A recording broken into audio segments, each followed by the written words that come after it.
کہ بلوچستان میں الیکٹیبلز کہہ لیں یا جو عوام کی رہنمائی کی صلاحیت رکھنے والے لوگ ہیں یا سندھ میں ایسے لوگ ہیں یا کے پی میں ایسے لوگ ہیں، وہ سب اگر ہمارے ساتھ شریک سفر ہو کے چلیں گے تو ایک نیشنل سطح کی ہم آہنگی آئے گی جو آگے چل کے انشاءاللہ الیکشن کے بعد ملک و قوم کے لیے ایک بہت نیک فال ہوگی۔ اچھا عرفان صاحب سر، اس حوالے سے ایک ضمنی سوال سر، کہ جیسے بلوچستان سے کہا جا رہا ہے کہ بی اے پی پارٹی سے بات چیت ہوگی اور ہو سکتا ہے اس جماعت کے لوگ آئیں، لیکن سر سب کو پتہ ہے کہ اس جماعت کی بنیاد کیسے رکھی گئی، کس طرح لوگ اس میں اکٹھے ہوئے، پھر وہ سابقہ حکومتوں میں بھی اقتدار میں رہے۔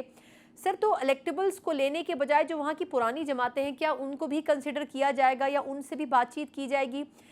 مطلب روڈ میپ کیا ہے بلوچستان کے حوالے سے کہ کس طرح کن جماعتوں کو ساتھ لے کے چلنا؟ اور آخری سر اس حوالے سے ایک نکتہ اور، کہ پیپلز پارٹی کے ساتھ بھی تو یہ جماعتیں پہلے کوشش کر رہی تھی، اب ایک دم پیپلز پارٹی سے ہٹ کے نون لیگ میں آنا، تو وہ بھروسہ کیسے قائم ہوگا کہ انہوں نے آپ کے ساتھ حکومت میں رہنا ہے اگر حکومت بنتی بھی ہے تو؟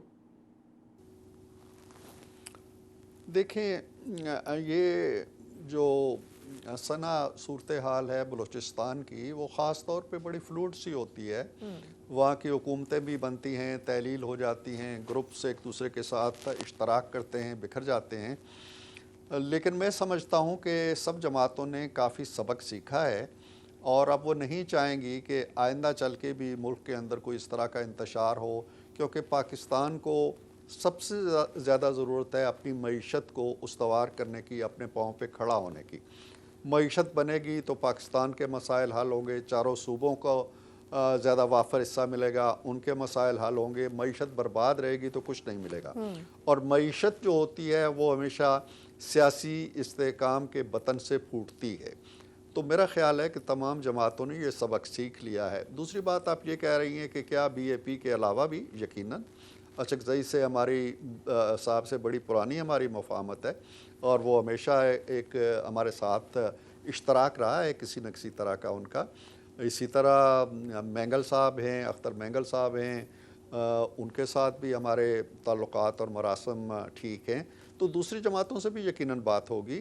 اور تیسری بات جو آپ یہ کہہ رہی ہیں کہ جی ان پہ کیسے بھروسہ کیا جا سکتا ہے، یا یہ فلاں اس سے منطقے سے تعلق رکھتی ہیں تو یا ان کی بنیاد فلاں نے رکھی تھی، تو بنیادیں جو ہوتی ہیں میرا خیال ہے قصہ ماضی ہو جانی چاہیے، ورنہ تو ہم شروع کر دیں گے 50s سے صحیح کہہ کہ رہے جی ہیں۔ بھٹو صاحب کی بنیاد کیسے پڑی نہیں تھی، بالکل بالکل، پھر نہیں آپ درست کہہ آگے رہے آئیں گے ہیں۔ جی کہ نواز شریف کی بنیاد کیسے پڑی تھی، نہیں بالکل، اور پھر تو پھر آپ پاکستان آگے تحریک آ جائیں گے انصاف جی پہ کہ فلاں کی اختتام بنیاد۔ کریں گے سر، پاکستان تحریک انصاف پہ پھر تو اختتام کریں گے۔ اچھا سر، کچھ اب جماعتوں کے حوالے سے بھی آپ کا پوائنٹ آف ویو چلیں، بلوچستان کے حوالے سے کلیئر ہو گیا۔ سر کہا یہ جا رہا ہے کہ نون لیگ کی طرف سے بظاہر ایک گرینڈ الائنس بنانے کی کوشش کی جا رہی ہے، جس میں جو بڑی جماعتیں ہیں یا جو امپورٹنٹ رول پلے کر سکتی ہیں اس پورے شطرنج میں کہ گیم کو کس طرح تبدیل کرنا ہے، ایم کیو ایم ہو سکتی ہے، باپ پارٹی ہو سکتی ہے۔ ایک تو یہ کہ کیا ایسی کوئی سوچ نون لیگ میں موجود ہے، اور اگر ہے تو اس کے اوپر کس طریقے سے سٹیپ فارورڈ کیا جا رہا ہے؟ دیکھیں ثنا، سوچ ہے، آپ دیکھ رہی ہیں کہ سوچ ہے، اور آپ یہ بھی دیکھ رہی ہیں جو دوسرے آپ کے سوال کا دوسرا حصہ ہے کہ کس طرح اس پہ عمل درآمد ہو رہا ہے۔ ہم نے کراچی کی حد تک کیا ہے، میں نے ابھی آپ سے عرض کیا ہے کہ شاید رورل سندھ کے اندر بھی میاں صاحب جائیں، اور ابھی کل ان کا بلوچستان کا ارادہ ہے، کے پی میں بھی جائیں گے۔ تو گرینڈ الائنس کا نام تو ہم نے اس کو نہیں دیا، میں نے جو اپنی گفتگو میں کہا تھا کہ ایک وسیع تر مشاورتی عمل ضرور جاری ہے، اور ہم چاہتے ہیں کہ وسیع تر مفاہمت بھی ہو، ایک لارجر انڈرسٹینڈنگ ہو کہ ہم نے الیکشن کے اندر بھی ایک دوسرے سے تعاون کرنا ہے، اور آگے چل کے پاکستان کے اس ایجنڈے پہ عمل کرنا ہے جس کی اس وقت ملک کو ضرورت ہے۔ تو یہ ہے بنیاد، اصل میں اس کی یہ ہے کہ آگے چل کے ہم قدم رہنا ہے، اور میرا خیال یہ ہے کہ تمام پارٹیاں، جیسے میں کہہ رہا ہوں، جیسے مسلم لیگ نون نے خود سبق سیکھا ہوا ہے۔ بالکل، میں نے کہا اپنی گفتگو میں کہ ہم ہمیشہ جو تھے وہ الگ سے انفرادی طور پہ الیکشن لڑتے تھے۔ اس دفعہ ہم جا رہے ہیں پری الیکٹورل الائنسز کہہ لیں یا مفاہمت کہہ لیں، تو یہ by the passage of time جماعتیں جو ہیں وہ آگے بڑھتی ہیں، سیکھتی ہیں، اور میرا خیال ہے اچھا عمل ہے، جتنی مفاہمت ہو جائے اتنا اچھا ہے۔ اچھا سر یہ فرمائے گا کہ ابھی سب سے پہلے تو نون لیگ اور ایم کیو ایم کے درمیان جو ایک اتحاد بنا، تو اس میں انہوں نے کہا کہ ایک بلدیاتی سسٹم سے متعلق آئینی ترمیم کا ایک خاکہ ہے جو میوچلی ہم سے ڈیسائیڈ ہوا، اور پھر اس کے بعد انہوں نے کہا ہے کہ وہ ہم نے پیش کیا ہے کہ ایک ایسا سسٹم ہونا چاہیے. لیکن سر اگر وہ ایسا سسٹم اپلائی کرنے کی کوشش بھی مستقبل میں کی جاتی ہے تو پاکستان پیپلز پارٹی تو اس میں سب سے بڑی رکاوٹ بنے گی. تو اس کو امپلیمنٹ کیسے کریں گے؟ اگر وہ آئینی ترمیم کے طور پر پیش بھی ہو جاتا ہے تو پیپلز پارٹی تو اس کو کبھی اصل شکل میں جانے ہی نہیں دے گی نا. وہ اس کو پھر کس طرح ڈیل کیا جائے گا؟ دیکھیں ثنا، میرا خیال نہیں ہے کہ ایسا ہوگا. میں پہلے بھی عرض کر چکا ہوں کہ پیپلز پارٹی ایک جمہوری جماعت ہے. وہ اختلاف بھی کرتے ہیں ایک دوسرے کے بارے میں. جب الیکشن ہوتے ہیں تو چٹکیاں بھی لی جاتی ہیں ایک دوسرے کو. لیکن آپ دیکھتے ہیں کہ بے نظیر بھٹو شہید اور نواز شریف صاحب کے درمیان جو دو جماعتیں تھیں، اس قدر اختلافات تھے کہ ان کا تصور کرنا بھی مشکل ہے. لیکن دونوں کے درمیان میثاق جمہوریت ہوا. پھر دونوں جب اسمبلی میں تھے تو انہوں نے 13ویں ترمیم کی مشترکہ. یعنی آپ تصور کر سکتے ہیں کہ نواز شریف بطور وزیر اعظم اس کی حمایت کر رہا ہے اور قائد حزب اختلاف بے نظیر بھٹو کھڑی ہو کے اس کی حمایت کرتی ہیں. 14ویں ترمیم ہم نے کی اکٹھے، 18ویں ترمیم ہم نے کی اکٹھے. ہم 2008 کے الیکشن کے بعد کولیشن میں چلے گئے ایک دوسرے کے ساتھ. ہم پی پی پی کی حکومت میں شامل ہو گئے. ابھی ہماری مشترکہ حکومت رہی ہے. لہٰذا پیپلز پارٹی کے بارے میں یہ تصور کرنا کہ جی وہ جو بھی ہم اچھا قانون لانے کی کوشش کریں گے وہ مخالفت کرے گی، ایسا نہیں ہے. وہ کوئی ایسی نووارد جماعت نہیں ہے جو صرف مخالفت پہ اور لڑائی پہ یقین رکھتی ہے. وہ مفاہمت پہ، زرداری صاحب مفاہمت کے بادشاہ گنے جاتے ہیں. اور جب کوئی قانون ملک کے مفاد میں ہوگا، بلدیاتی انتخابات کے وہ بھی بڑے حامی ہیں، وہ بھی ان کی بھی تجاویز آ جائیں گی. تو ایک ایسا قانون اگر بلدیاتی اداروں کی مضبوطی کے لیے بنتا ہے تو مجھے بالکل 100% گمان ہے اور بلکہ یقین ہے کہ وہ اس کی حمایت کریں گے. ٹھیک. اچھا، اب آپ نے سر پیپلز پارٹی کا حوالہ تو دیا کہ وہ ایک میچور سیاسی جماعت کے طور پر کام ضرور کریں گے، لیکن سر جو بیانات ان کی طرف سے آ رہے ہیں وہ یہ کہہ رہے ہیں کہ جی جب پچھلی حکومت پیپلز پارٹی کے جو قائد ہیں زرداری صاحب ان کی مدد سے بنی ہے تو اس مرتبہ پیپلز پارٹی کی طرف سے جیالہ جو ہے وہ پرائم منسٹر بنے گا. تو اس قسم کے سٹیٹمنٹس آنا اور یہ کہنا کہ جی اس مرتبہ پی ایم پنجاب سے نہیں ہوگا، اس مرتبہ لاہور سے اقتدار نہیں آئے گا، تو یہ سٹیٹمنٹس کیوں دے رہے ہیں وہ؟ سنا دیکھیں، نہ تو خوابوں پہ کوئی قدغن لگائی جا سکتی ہے، نہ آرزوؤں پہ قدغن لگائی جا سکتی ہے، نہ تمناؤں پہ قدغن لگائی جا سکتی ہے. یہ وہ چیزیں ہیں جو بغیر کسی پیسے کے آپ کے دل میں جنم لیتی ہیں، آپ کے ذہن میں جنم لیتی ہیں، آپ ان کا اظہار کرتے رہتے ہیں. ہوتا وہی ہے، تعبیر انہی خوابوں کو ملتی ہے جو زمینی حقیقتوں کے ساتھ ہم آہنگ ہوتے ہیں، زمینی حقیقتوں سے مل کے چلتے ہیں. ان خوابوں میں تعبیر کا رنگ نہ میں نے بھرنا ہے نہ کسی اور نے بھرنا ہے، عوام نے بھرنا ہے. عوام اگر انہیں ووٹوں سے مالا مال کر دیتے ہیں تو ہماری آنکھوں کا چراغ ہیں، وہ ہمارے سر کا تاج ہیں، وہ حکومتیں بنائیں، بالکل ہم ان کا ساتھ دیں گے. لیکن اگر عوام کی عدالت میں سرخرو نہیں. ہاں جی سر، لیکن آپ جس طرح محبت بھرے لفظ ان کے لیے یوز کر رہے ہیں، پریکٹیکلی نون لیگ اس تھوڑی سی مختلف نظر آ رہی ہے. دیکھیں بظاہر یہ لگ رہا ہے کہ نون لیگ پیپلز پارٹی کے علاوہ ہر جماعت سے ملاقات بھی کرنا چاہتی ہے، ملنا بھی چاہتی ہے، بات چیت بھی کرنا چاہتی ہے. کچھ سیاسی تنہائی کسی کوشش کی جا رہی ہے پیپلز پارٹی کو لے کے جانے میں، مطلب جہاں وہ جانے چاہتے ہیں وہاں نون لیگ نہیں دیکھیں، ایسا نہیں ہے. نہ ایسی بات نہیں ہے. اچھا، ایسی بات نہیں ہے سنا. آپ پولیٹیکل ہسٹری پہ نظر رکھیں جی کہ پیپلز پارٹی اور پی ایم ایل این یہ دو مخالف جماعتیں رہی ہیں، متحارب جماعتیں رہی ہیں، پولیٹیکل حریف ہے.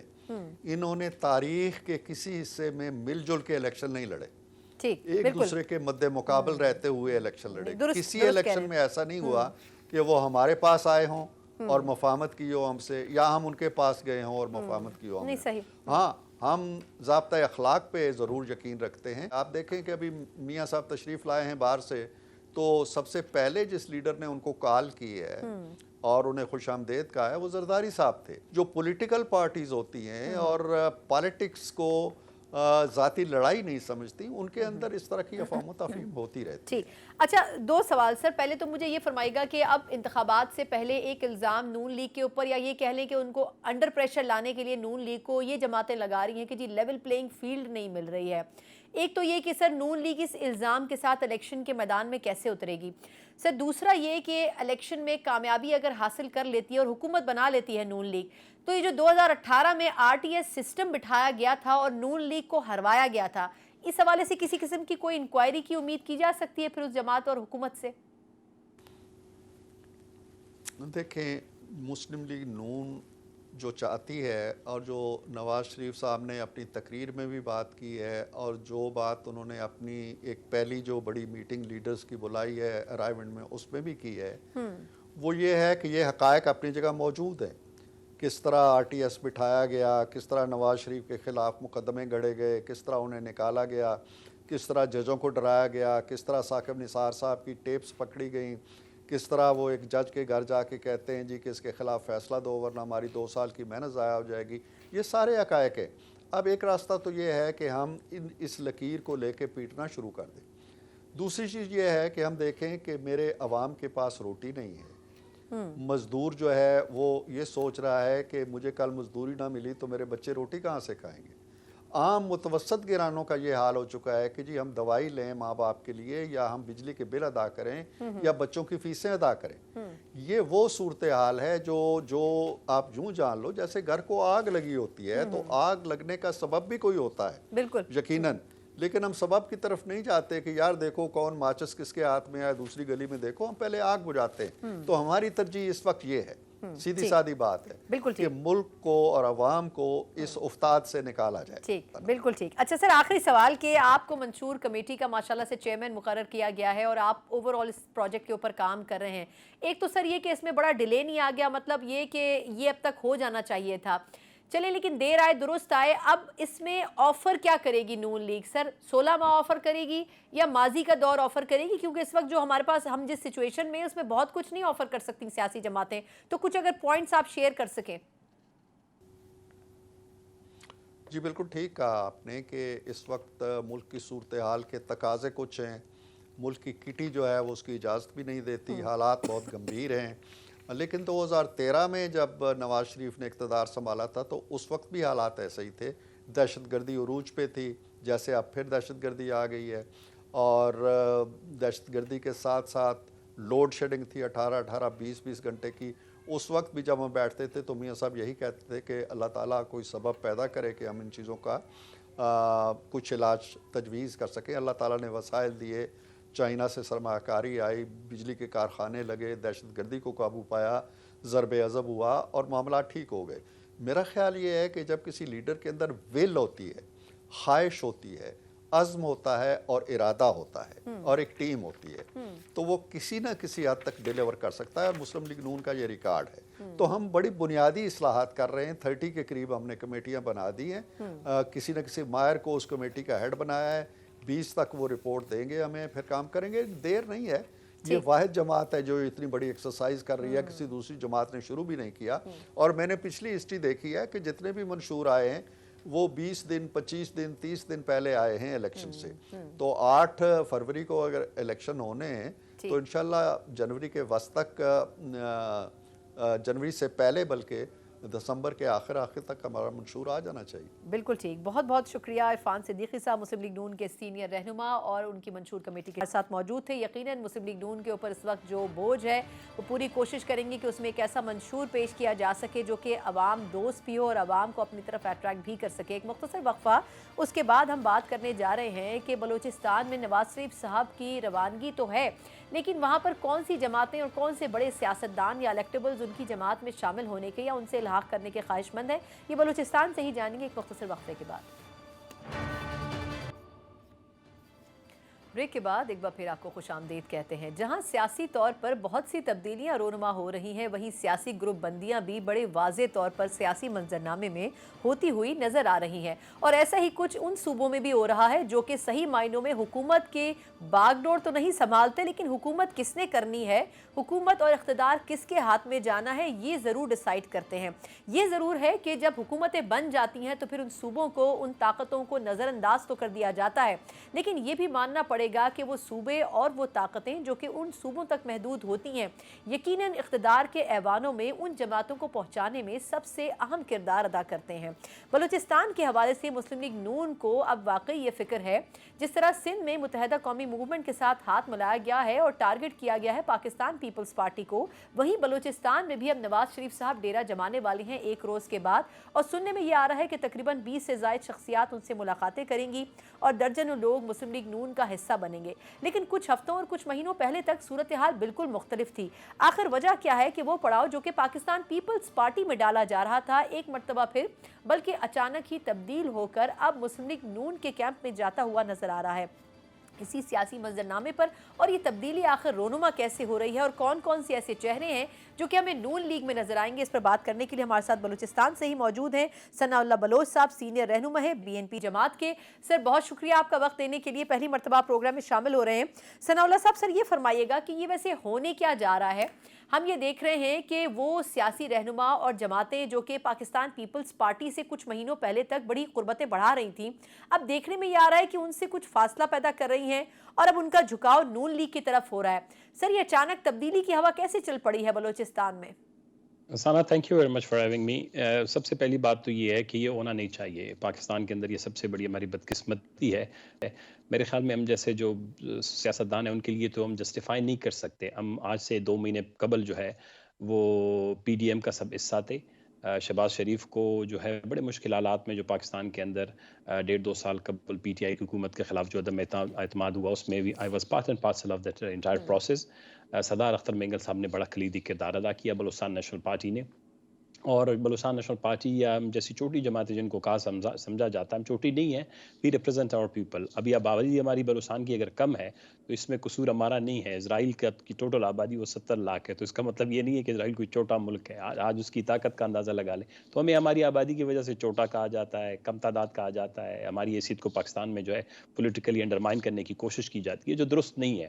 تو ہم نے بڑے جو تکلیف دہ حالات میں PDM کو حکومت بنی، اس میں یہ سب ساتھ تھے، اور میرے خیال میں Peoples Party was part and parcel equally represented in the. تو میرے خیال میں ہم جیسے سیاستدان جو پولیٹیکل پروسیس کے تحت یہاں تک آتے ہیں، ہمیں تو زیب نہیں دیتا۔ میں تو نہیں کر سکتا، میں سیاست چھوڑ دوں گا، لیکن میں یہ نہیں کر سکتا کہ 2 مہینے پہلے جن کے ساتھ میں بیٹھتا کھاتا تھا پیتا تھا اب ان انہی کے کے ساتھ۔ خلاف بولیں، بالکل۔ اب ہم صرف اس لیے کہ ہم نے اقتدار کی اس رسا کشی میں اس کرسی تک پہنچنا ہے، ہم ساری اخلاقیات، سارے روایات، ساری تہذیب تباہ کر دیں تو اس سے قومیں نہیں بنتی ہیں۔ اور جو پاکستان کے اندر اس وقت آپ کو جو پولیٹیکل ٹرموائل نظر آ رہا ہے بلوچستان کے اندر، پاکستان کے اندر یہ جو سوشل کیوس ہے، انارکی ہے، ذہنوں میں جو اضطراب ہے، گالی گلوچ ہے، اس کی بنیادی وجہ بھی یہی ہے۔ آپ دیکھیں پاکستان کے اندر جب PDM بنا تھا، ابھی کیا ہے؟ میرے خیال میں نواز شریف صاحب سوللی جو ہیں وہ 2/3 میجورٹی نہیں لا سکتے۔ یہ 1993 یا 97 نہیں ہے۔ I was MN in 1997 جب میاں صاحب 2/3 میجورٹی کے ساتھ تھے، لیکن اس کے باوجود لیکن بھی سر تب بھی ان کو اقتدار سے، اچھا میں ثناء اللہ صاحب معذرت، آپ نے بالکل صحیح حوالہ دیا کہ اس وقت بھی ان کو نکال دیا گیا تھا، میجورٹی میٹر نہیں کرتی ہے ہمارے ملک میں۔ سر لیکن جس طرح آپ کی جماعت کا ایک اپنا اسٹانس ہے، لیکن سر جو BAP پارٹی ہے وہ بڑا امپورٹنٹ رول پلے کر رہی ہے۔ کبھی ہم دیکھتے ہیں کہ ایک جماعت کے ساتھ کھڑی ہوتی تھی، اب کسی اور جماعت کے ساتھ کھڑی ہونے جا رہی ہے۔ سر میرا کوسچن یہ ہے کہ آپ کے خیال میں وہ کون سے بڑے چہرے ہیں جو کہ کچھ ہفتوں پہلے تک لگ رہا تھا کہ پیپلز پارٹی میں جائیں گے، لیکن اب ایک دم انہوں نے رخ تبدیل کر لیا ہے اور نون لیگ میں جانا چاہتے ہیں؟ آپ کے پاس اس حوالے سے کوئی اطلاع ہے؟ بلوچستان کی سب سے بڑی بدقسمتی یہ ہے، جو بلوچستان ہے جس کو آپ لوگ کافی دور سے دیکھتے ہیں کیمرے کے لینس سے، وہ ایک ہی شاید اینگل پہ کور ہوتا ہے جہاں پہ خوبصورتی ہوگی، کوئی روشنی ہوگی، کوئی جھیل ہوگا، کوئی شاید وہاں پر آبشار ہوگا۔ لیکن بلوچستان کی جو تکلیف دہ صورتحال، اس کی بنیادی وجہ یہ ہے کہ بلوچستان پولیٹیکلی انڈیپینڈنٹ نہیں ہے۔ بلوچستان کے اندر پولیٹیکل پروسیس کو انجینئر کیا جاتا ہے، الیکشن کے پروسیس کو انجینئر کیا جاتا ہے، گملوں میں لیڈر اگائے جاتے ہیں، پھر ان کو جو ہے کہا جاتا ہے کہ آپ نے اس پارٹی میں جانا ہے، اس میں جانا ہے۔ آج سے کوئی 2-3 مہینے پہلے ہوا چلی تھی پیپلز پارٹی کی، کافی لوگ جو ہیں وہ باپ پارٹی سے، دوسری پارٹیوں سے، میں تو بلوچستان نیشنل پارٹی سے ہوں، سردار اختر بینگل صاحب، ہم نے بھی اس کو بڑا دیکھا بڑے نزدیک سے، ہم بھی حیران ہو گئے کہ ابھی جو ہے وہ سارے لوگ جو ہے پیپلز پارٹی سے مسلم لیگ نون کی طرف جا رہے ہیں ڈیفینیٹلی۔ اور یہ لوگ کون ہیں ثنا؟ آپ اگر ان کی پروفائلنگ دیکھیں، جو ابھی میاں نواز شریف صاحب جا رہے ہیں، میاں نواز شریف صاحب 5 سال کی جلا وطنی کے بعد آئے ہیں، اور ان کو تو چاہیے تھا کہ وہ اپنا پروگرام دیتے، وہ بجائے کہ ان لوگوں کو جو وہ ابھی کرپٹ تک ہیں۔ منشور نہیں مکمل کر سکے، میں منشور ہی آپ کو نہیں ایک پیش چھوٹی ہوا، سی بالکل بات بتاؤں، جی دیکھیں میاں صاحب کی جو باتیں 5 سال کی ہیں، وہ ان لوگوں کے ساتھ یہ گھوڑے جو ابھی وہ میدان میں اتار رہے ہیں اپنے ساتھ میدان میں، ان گھوڑوں کے ساتھ تو وہ میرے خیال پولو کا ریس نہیں جیت سکتے. پاکستان کی معیشت، پاکستان کی تباہ صورتحال، پاکستان کے اندر سیکیورٹی کے چیلنجز، معیشت، یہ اس کو کیسے، یہ وہ لوگ ہیں. مثلا میں آپ کو ایک چھوٹی سی بات بتاؤں، جو ابھی میاں صاحب سے ملیں گے، یا یہ سب الیکشن آ رہے ہوئے لوگ. دوسری بات یہ کہ ان میں سے اکثریت ایسی ہے، کوئی نواب خان بگٹی کے قتل کے کیس میں جو ہے مطلوب تھا، 5-10 سال کے لیے جلاوت وہ نااہل ہوئے، تاحیات نااہل ہیں، جعلی ڈگریوں والے ہیں، یا ایسے لوگ ہیں جنہوں نے ایک دو غلط رستوں سے پیسے تو بنا لیے ہوں گے، لیکن ان کی پولیٹیکل لیجٹمیسی نہیں ہے نہیں، سوسائٹی لیکن میں ثناء اللہ بلوچستان. صاحب، کتھا کلامی کی معذرت، پھر ان کی بنیاد پر نون لیگ کیسے ایکسپیکٹ کرے گی کہ وہ الیکشن جیت بھی جائیں اور صوبائی حکومت کی پوزیشن میں؟ کیونکہ دیکھیں ایکسپیکٹیشن تو نون کی یہی ہے نا کہ بلوچستان میں ان کی حکومت یا ان کے زیر سایہ حکومت آنی چاہیے. تو اگر یہ لوگ منتخب ہی نہیں ہو سکیں گے تو پھر یہ خواب کیسے شرمندہ تعبیر ہوگا؟ منتخب، دیکھیں بلوچستان کے اندر بدقسمتی یہی ہے جہاں لوگوں کا اعتماد اٹھ گیا ہے، نوجوان ہم سے مایوس ہیں، ناراض ہیں. گو کہ ہم پارلیمنٹ میں رہے، ہم اپوزیشن میں رہے، ہم نے کوشش کی کہ بلوچستان کے اندر جو بلوچستان کا ناراض طبقہ ہے، نوجوان ہے، ان کو پاکستان کی federation, constitutionalism, democratic rights, principles, human right, ان کے اوپر کنونس کریں، ان کو قوت دیں، ملازمتیں دیں، بلوچستان میں ترقی دیں. لیکن یہ گزشتہ 5 سال یا 50 سال کی ساری ہسٹری دیکھیں، اسی لیے لوگوں کا اعتماد بلوچستان میں پارلیمنٹ سے ہٹ گیا ہے. ان کو جتوایا جاتا ہے، جتوانے کے لیے پاکستان کے اندر میرے خیال میں آپ کو پتہ ہے کہ جب پولیٹیکل انجینئرنگ کی ہم بات کرتے ہیں، الیکشن مینیپولیشن کی بات ہوتی ہے، Balochistan is very easy ground. Balochistan کے اندر سیکیورٹی کو وجوہات بنا کے بلوچستان کے اندر ایسے کرداروں کو لایا جاتا ہے، اور آف پاکستان کو جب آپ اس طرح کنٹرول کرنے، اسی لیے بلوچستان میں 70 سال سے امن نہیں آیا، 70 سال سے ترقی نہیں، 70 سال سے خوشحالی نہیں آئی. ہم یہ سمجھتے ہیں ضروری ہے میاں صاحب بلوچستان جاتے، وہ بجائے کہ اپنے بینڈ ویگن میں کچھ ایسے لوٹوں کو جو اس کو بھی چھوڑ کے گئے تھے، جو 2017 میں، بالکل 2017 میں بالکل. میاں نواز شریف صاحب آخری وقت میں جب ان کا گلا دبایا جا رہا تھا، ان میں سے اکثر لوگ میاں نواز شریف صاحب کو چھوڑ کے گئے. اب ان کو جب بینڈ ویگن میں جانے کی بجائے میاں صاحب کے اتنے تجربے کے بعد وہ چوتھی دفعہ اگر ملک کے وزیر اعظم بننا چاہتے ہیں، وہ بلوچستان کا پروگرام لے کے جاتے. بالکل ٹھیک. وہ اچھا سردار ثناء اختر اللہ صاحب، مینگل کو اپنے. معذرت آپ کی جی بات کاٹ رہی ہوں، میں اسی پوائنٹ پر آ رہی ہوں. سے 2 سوال. ایک تو یہ کہ آپ کی جماعت بی این پی کے حوالے سے اگر وہ کچھ اناؤنس کرتے ہیں یا ملنے کی خواہش کا اظہار کرتے ہیں تو کیا آپ کی جماعت ملنا چاہے گی؟ پی ڈی ایم میں تو آپ یقیناً ان کے ساتھ کھڑے تھے، لیکن کیا اگر اب نئی حکومت بنتی ہے جس میں نون لیگ اکثریت حاصل کرتی ہے تو پھر ایک تو آپ کی جماعت کا موقف کیا ہوگا؟ دوسرا سر ایک اور سوال کہ پیپلز پارٹی کے ساتھ کیا آپ کی کسی قسم کی کوئی گراؤنڈ پہ بات چیت ہو رہی ہے اس اسٹیج کے اوپر اتحاد کرنے کے لیے یا سیٹ ایڈجسٹمنٹ کرنے کے لیے یا کسی بھی لحاظ سے کوئی کوئلیشن کرنے کے لیے؟ دیکھیں، بلوچستان نیشنل پارٹی کو یہ میرے خیال میں ہمیں کریڈٹ حاصل ہے رہا ہے لیجٹمیسی پولیٹیکلی. سردار اختر مینگل صاحب تھے جب پیپلز پارٹی، جمعیت علماء اسلام، متحدہ قومی موومنٹ، یہ جب عدم اعتماد عمران خان کے پی ٹی آئی کے خلاف ہو رہا تھا، تو سردار Akhtar Mengal was only person جس پہ سب متفق تھے، اور اس نے ان کے سارے اختلافات ختم کروائے. ہم کیسے نہیں بیٹھیں گے؟ We are ready to sit together. ہم ان کے ساتھ، مطلب ابھی بھی ہمارے دوست ہیں، بھائی ہیں، ہمیں یہ نہیں ہے کہ وہ ہمیں ملنے کا ٹائم نہیں دیتے، ہم ان سے ملنا نہیں چاہتے. ہم نے کبھی اس کا ابھی تک خواہش کا اظہار نہیں کیا، لیکن ہم دیکھ رہے تھے سب کی نظریں میاں نواز شریف صاحب کی طرف تھیں کہ میاں نواز شریف صاحب جب آئیں گے، وہ پاکستان کا، وہ بلوچستان کا، وہ سندھ کا، وہ خیبر پختونخوا کا، وہ جو اس وقت ہمارا جو سابقہ قبائلی علاقے ہیں جو اس وقت پھر عدم تحفظ کا اور تشدد کا شکار بنتے جا رہے ہیں، ان کے حوالے سے کیا پروگرام دیں گے. وہ ڈیلیبریشن کرتے، پولیٹیکل لیڈرشپس کو بلاتے. وہ میرے خیال میں یہ الیکٹیبلز کے پیچھے جس نے بھی میاں نواز شریف صاحب کو لگایا، اس کی پارٹی نے اس کے ساتھ بہت بڑی زیادتی کی ہے. میاں نواز شریف صاحب اپنے کردار کو، اپنی حیثیت کو وہ اتنا چھوٹا کرنے کی بجائے کہ کچھ الیکٹیبلز کو وہاں شامل کرنے کے لیے بلوچستان جانے کے بجائے مسنگ پرسنز کا معاملہ ہے. سر بلوچستان لاسٹلی ایک مجھے بہت بڑے. پیپلز پارٹی والی میں نے بات کی، اگر اس کا جی کوئکلی میں مجھے جواب دے دیں. جی پیپلز پارٹی سے بھی ہمارے کوئی پیپلز پارٹی کے ساتھ بڑے ہمارے اچھے ٹرمز ہیں. ابھی تک الیکشن اناؤنس تو ہوا ہے، لیکن باقی پروسیسز کا جو بھی تک سٹارٹ نہیں ہوا ہے. ہوپ فلی اس سارے پروسیس میں شاید ہمارے رابطے ہوں، شاید ہم ان کے ساتھ مل بیٹھ کے سیٹ ایڈجسٹمنٹ بھی ہوں کسی بھی پارٹی کے ساتھ. ہماری تو خواہش یہ ہے ٹھیک. کہ بلوچستان کے اندر جو بھی لیجٹمیٹ پولیٹیکل پارٹیز ہیں جن کی عوام میں سہ ہے، ان کو ملا کے بلوچستان کے اندر ایک اچھا، جس میں جمعیت علماء اسلام ہے، نیشنل پارٹی ہے، بلوچستان کے اندر اور چھوٹے بڑے 1-2 گروپس ہیں، ان کو پشتونخوا ملی عوامی پارٹی ہے، اے این پی ہے، ہزارہ ڈیموکریٹک پارٹی ہے. یہ بلوچستان کے آرگینک پولیٹیکل پروسیس کے جماعتیں ہیں.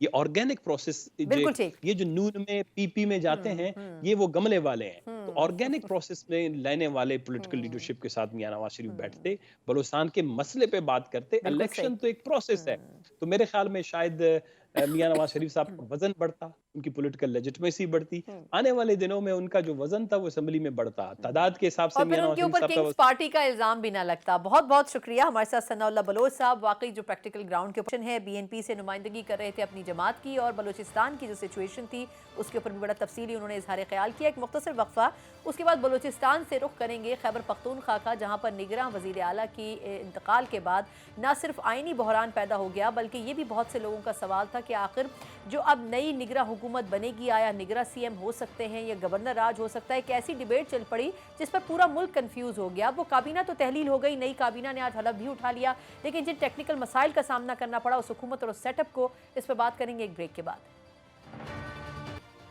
بریک کے بعد ایک بار پھر آپ کو خوش آمدید کہتے ہیں. خیبر پختونخوا میں نگراں وزیر اعلیٰ اعظم خان صاحب کے انتقال کے بعد ایک عجیب سی صورتحال دیکھنے کو ملی. نہ صرف آئینی بحران پیدا ہوا, بلکہ اس حوالے سے یہ بھی کہا گیا کہ جی آئین خاموش نظر آتا ہے کہ ایسی سچویشن میں کیا کرنا چاہیے. اور اس کے بعد ہم نے دیکھا کہ نہ تو یہ پتا تھا کہ گورنر راج لگنا ہے, یا پھر یہ پتا تھا کہ کیا نئی حکومت بننی ہے, اور نہ ہی یہ پتا تھا کہ آخر اس کابینہ کا سٹیٹس کیا ہوگا. لیکن بہرحال آج نہ صرف یہ کہ نئی کابینہ نے بھی اپنے عہدے کا حلف اٹھا لیا, بلکہ جو نگراں وزیر اعلیٰ ہیں جسٹس ریٹائر ارشد حسین صاحب, انہوں نے بھی اپنے عہدے کا حلف اٹھایا ایک روز پہلے. یہ ضرور واضح ہو گیا کہ خیبر پختونخوا میں جو ایک کریوس پیدا ہوا تھا اس کو کنٹرول کرنے میں حکومت کو خاصا وقت لگ گیا. اسی پوری سچویشن کے اوپر بات کریں گے. ہمارے ساتھ پشاور سے ہی موجود ہیں سینئر صحافی و تجزیہ کار مشتاق یوسف زئی صاحب. مشتاق صاحب سے تھینک یو سو مچ ہمیں جوائن کرنے کے لیے. سر یہ بتائیے گا کہ یہ ایک بحران تو پیدا ہوا تھا یقیناً خیبر پختونخوا میں, لیکن سبھی یہ سمجھنے سے قاصر تھے کہ آیا اس بحران سے نمٹنا کیسے ہے. کیا اس حوالے سے آئین تو خاموش تھا, لیکن کیا ماضی میں بھی اس کی کوئی مثال نہیں ملتی, اور اس میں انٹروین کیا جو وفاقی حکومت ہے اسے کرنا پڑا, اس ایشو کو ٹیک اپ کیسے کیا گیا صوبائی سطح کے اوپر؟ جی بہت شکریہ. اصل میں یہ جو آپ نے خود ایکسپلین کیا یہی صورتحال تھی آپ کی, کیونکہ ماضی میں اس طرح کبھی نہیں ہوا ہے کہ نگران وزیر اعلیٰ جو ہے وہ فوت ہو چکے ہیں, اور اکثر ہم نے دیکھا ہے کہ جب بھی نگران حکومت بنی ہے تو 3 مہینے کے بنی ہے, انتخابات ہونے کے بعد وہ گھر چلے جاتے ہیں. لیکن یہ بالکل ایک یہاں پہ انوکھا واقعہ تھا خیبر پختونخوا میں, اور کسی کو بھی اندازہ نہیں تھا, چونکہ یہ سب اچانک ہو گیا تھا. اصل میں اعظم خان صاحب کی عمر کافی زیادہ تھی, وہ 90 برس کے قریب تھے, اور ان کی صحت بھی اتنی اچھی نہیں تھی. ایک تو یہ کہ ان کے اوپر بہت بڑی ذمہ داری ڈالی گئی تھی, اور جب اچانک ان کا انتقال ہو گیا. معذرت آپ کی بات کاٹ رہی ہوں, لیکن ایک 90 سال کی شخصیت کو پھر بظاہر بنایا کیوں گیا تھا وزیر اعلیٰ؟ یہ خود بھی بڑا سوال ہے, اور اکثر لوگ یہاں پوچھتے تھے, اور جو لوگ ان کے ساتھ کام کرتے تھے اس عرصے میں, سارے جو گورنمنٹ آفیشلز ہیں وہ خود بھی پریشان تھے. کچھ لوگ ایسے بھی تھے سرکاری حکام جو ان کے قریب تھے, انہوں نے خود بھی انیشلی ان کو بتایا تھا کہ یہ جو ہے اپنے ساتھ زیادتی کی ہیں, کیونکہ ایک تو آپ کی ایج زیادہ ہے, دوسرا یہ کہ یہ جو گورنمنٹ بنی ہے کافی کنٹروورشل گورنمنٹ ہے, اور اس میں آپ کا اختیار بہت کم ہے, بہت محدود ہے, کیونکہ ایسی چیزیں تھی کہ وہ ان کے اختیار میں نہیں تھی اور ان کے اوپر برڈن پڑتا تھا.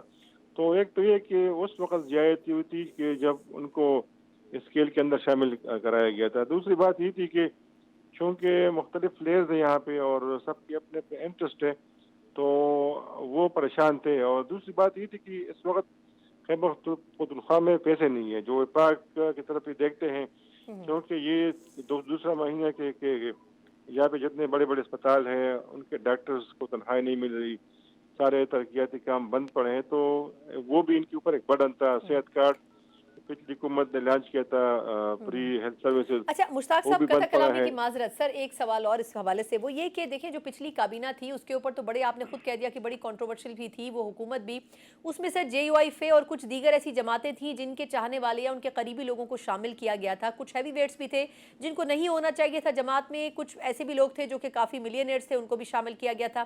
تو اب وہ تو تحلیل ہو گئی, لیکن اب جو نئی کابینہ جس نے حلف اٹھایا ہے اس کے اوپر سر آپ کی کیا رائے ہے؟